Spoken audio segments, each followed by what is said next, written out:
For today's assignment, we're going to practice descriptive letter writing using sensory language. Our lesson goals for today: we will correctly use each part of a letter. We will use imagery in our writing that appeals to all 5 of our reader's senses. You have 2 choices for your assignment today. Choice 1 is to write a love letter to your favorite food, or to just a food that you enjoy a lot if you don't have a favorite. You need to use all the correct parts of a letter and use imagery that appeals to all 5 senses to describe why you love that food. Option 2, you can write a plea from a turkey. Write a letter from a turkey asking not to be eaten. Use all correct parts of a letter.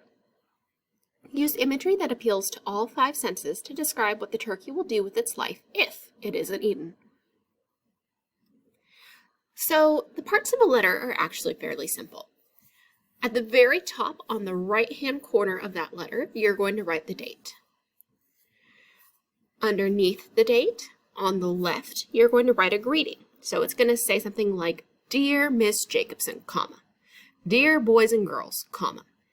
There always has to be a comma after the name. Then you write the body of the letter, which is the main part of the letter, where you actually write the letter itself. Finally, you end with a closing. So it's going to be something like from, comma, or yours, comma, or sincerely, comma, or love, comma. Whatever that closing is, it has to have a comma after it. And then underneath the closing, not on the same line, but underneath, you need to write the sender's name. So here's an example. Love letter to a food, November 20th, 2020. Your date goes on the right. Dear sugar-free vanilla latte, comma. Dear is my opening, it's my greeting. Who is it going to? It's going to a sugar-free vanilla latte, comma. You have to have a comma after the name. Then you're going to write me a paragraph. I didn't write a paragraph for this one. I just told you that you need a topic sentence, you need a sight detail, you need a smell detail, a hearing detail, a taste detail, and a touch detail. 1 detail for minimum for each of your 5 senses. Your closing is going to say love, comma, or from, comma, or yours, comma, or sincerely, comma, whichever one you pick. And then you're going to skip, and the very last line of your letter is the sender's name. So love, comma, and then skip a line, Miss Jacobson.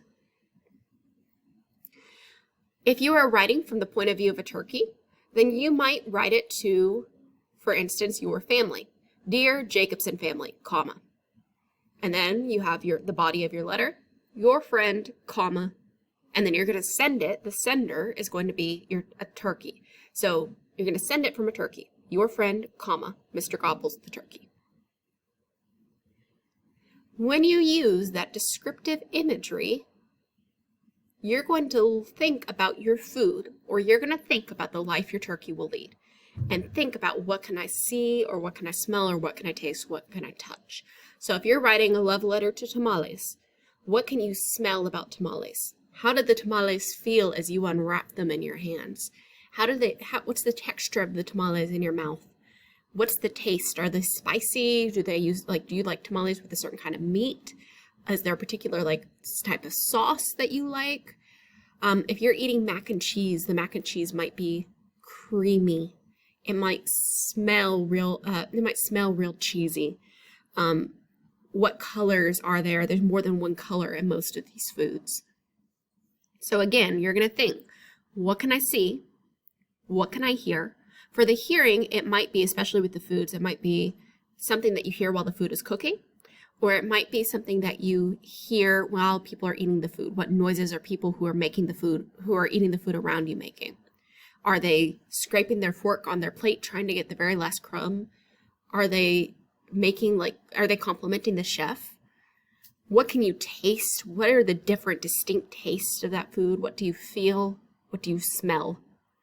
So here's an example. You may not use my example. Do not copy my example. Have I said it enough yet? You may not copy my example. So, November 20th, 2020. Dear rosemary baked sweet potatoes. Now mine's really long because I want to give you a really good example. You need at least one of each detail. That's the length requirement. So, Dear Rosemary Baked Sweet Potatoes, comma, how can any other Thanksgiving carbohydrate compare to how wonderful you are? I hear the butter popping and sizzling as it melts, and watch it flow like gold as I pour it into my baking pan. I love that sound so much. Pinching the rough kosher salt between my fingertips, I breathe in the lovely woodsy scent of the freshly chopped rosemary I have sprinkled on top of your slices. Then comes the rich Parmesan cheese. My stomach growls. I know that after an hour in the oven, all that cheese will melt until it hardens and browns across the deep orange discs of sweet potato. Beloved sweet potatoes, you make my mouth water. No other side dish at our Thanksgiving dinner can begin to compare to your deliciousness. I'm almost sorry that I'll have to eat you all before I leave the table. Love, Miss Jacobson. So here are your instructions one last time. Write a love letter to your favorite food, or a letter from a turkey describing what you will do with your life if you are not eaten. Use at least 7 specific details, including one for each of your 5 senses. Begin your letter with a greeting followed by a comma. End your letter with a closing followed by a comma and the sender's name on a specific line. If you want to freeze the video on this slide, you can. This is the structure. This is how your letter needs to look. And then you have some sample closings that you can use when you close your letter out.